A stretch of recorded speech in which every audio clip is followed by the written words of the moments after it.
Videos are great keepsakes that keep on giving and enable us to reminisce about past experiences, which is the main reason we started a YouTube channel together. And to celebrate the year that has passed, we have put together a bit of a compilation and review of the year that has been.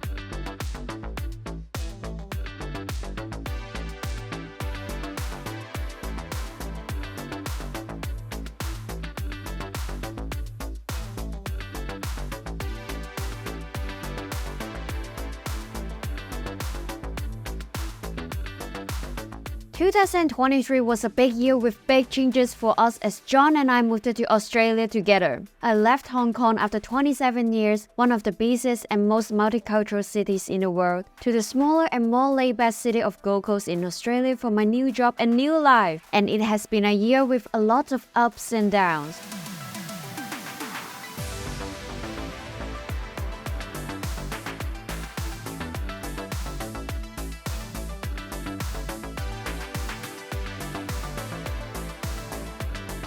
We live in Surfers Paradise in Gold Coast, and we really love our place where we live just right next to the beach.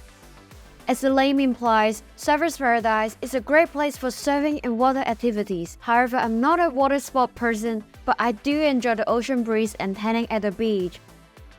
And Gold Coast is a perfect place for me as the ocean calms my soul. Gold Coast isn't an easy place to find a place to live nowadays though, as so many move here in the pursuit of a better life, which makes the market very competitive. But we were lucky that we found a hidden gem that we now call home only after a few days in Australia.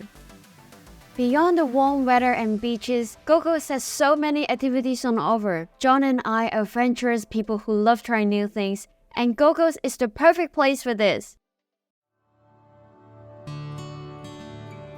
And in 2023, we joined so many activities, everything from local shows and cabarets, theme parks, events, water sports, and lots of more activities.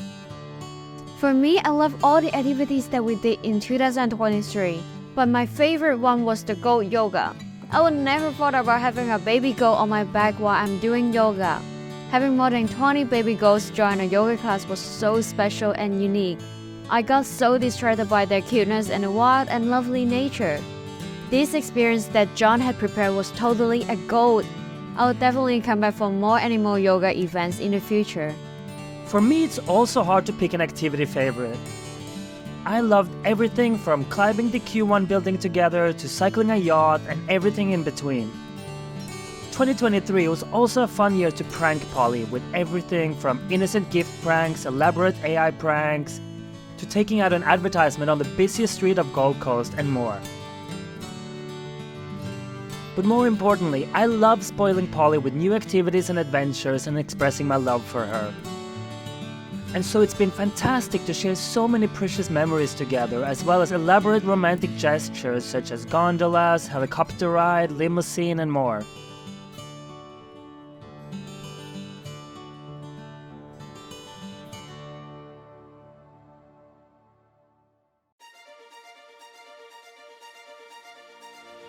I'm so grateful that I got an amazing job as a full-time nurse in a private hospital in Gold Coast, just a 10-minute drive away from home. The job has been less headache than what I was used to do in Hong Kong, and feel like I quickly got used to the new job. I'm especially thankful that all my new colleagues who are very supportive and helpful. Besides, I get to pick my work shifts. How awesome is that? I've been really lucky with everything, from the interview process to applying for an Australian visa and more. And I really love work-life balance here. Overall, I'm so grateful for everything. For me, in terms of work, I still focus on my 3 core endeavors, which are all based in Hong Kong. Our charity, Foundation for Charity Impact, keeps growing and supporting more social enterprises and budding entrepreneurs. Our tech startup Weaver continues to aid digital productivity for millions around the world, and at HQU, we continue to develop and prepare the future generations of leaders. The only real main difference that has been nice is the 2-hour time zone difference between Hong Kong and Australia. As I'm not a morning person, having it be 10 AM in Australia when it's 8 AM in Hong Kong is just fantastic. Donating to charities is not a new thing to me, as I'm used to donate monthly to UNICEF. However, this year, John inspired me to re-engage more with charities and towards helping others. As you, we have not just learned to live to the fullest ourselves, but also to help others have the same possibilities. And so we have donated to a lot of related causes to our activities and videos this year. And among others, this Christmas, we donated and bought a teddy bear for a hospitalized kid through the Kids Cancer Project, which humbly reminded me of the days when I was working in the pediatric oncology ward earlier in my career, and how meaningful it is to support kids in need. Overall, our time is limited on this blue planet, and so if we have the chance, then we really ought to try to care more about the people surrounding us and their needs. It would be a lie if I told you there is no tough period after moving to a new country. Moving away from home wasn't easy at all. Be nervous about the new chapter as well. Leaving your beloved parents and family, leaving all your good friends, leaving a stable job which I have worked for 6 years, and living a life that I've got used to for 27 years.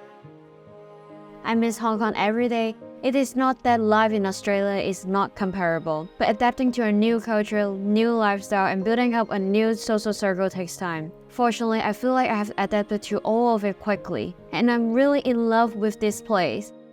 But there definitely have been some challenges, but what doesn't kill you make you stronger. We grow stronger every day, so don't stop challenging yourself.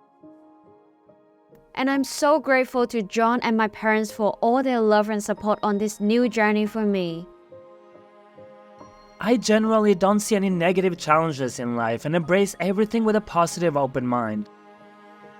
However, my one kryptonite is my family, who I love dearly.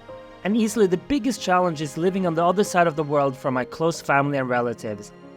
Particularly when my mom passed away in 2022 at just the age of 53. And my dad is currently facing severe health-related issues. I also would have loved to interact more often with my young nephews and niece, whom I love dearly. However, there are pluses and minuses with everything in life, and the main thing is just to seek to make the most of any situation. So at the very least, I got to travel back to Norway for a few weeks during Christmas and take care of my dad and be with my family.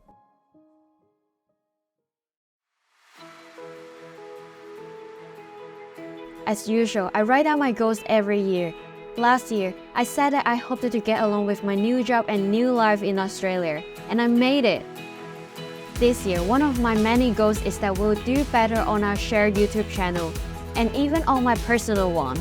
I hope we will improve in terms of planning, editing, and marketing, and promise that we will continue to be our authentic selves. Besides, I hope to explore more of the world, both in Australia and the rest of the world.